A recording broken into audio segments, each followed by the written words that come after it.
what is the best company you've ever come across? Okay, I feel like I have a good one for you guys here. So, I didn't want to do anything, too boring here. But I'm going to go with Philip Morris International. Yeah, okay. All right. Yeah. So, controversial, but yeah. So like the ESG crowd is probably gathering with torches. I don't know if there's a back entrance to your studio, but so Philip Morris International makes and sells cigarettes.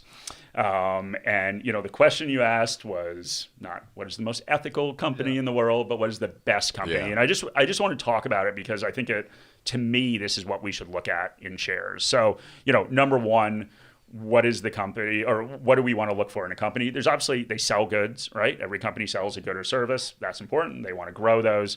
There's the margin, right? How much do they get to keep? So that's really important.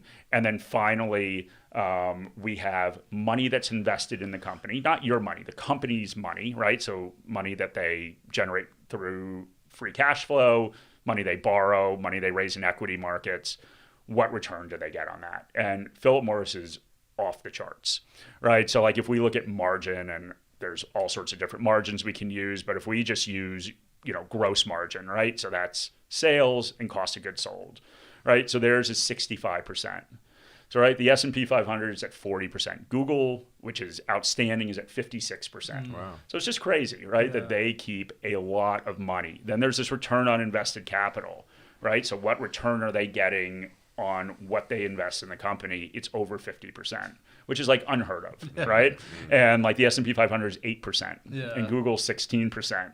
And, we've got a wide moat rating on it. And, why is it a wide moat? Well, number one, their product's addictive. That helps. But also just like they've got this brand, Marlboro, that nobody can do anything about now because there's no advertising. Nobody's starting new cigarette companies.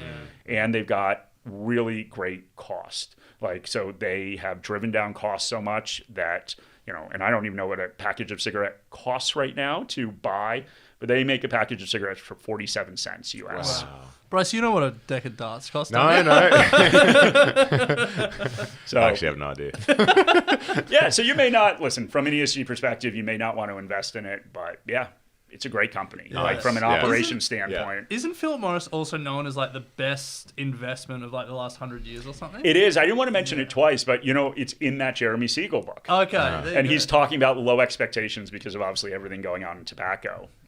So yeah, There you I just go. didn't want to keep talking about it. I think people I was obsessed with Philip Morris.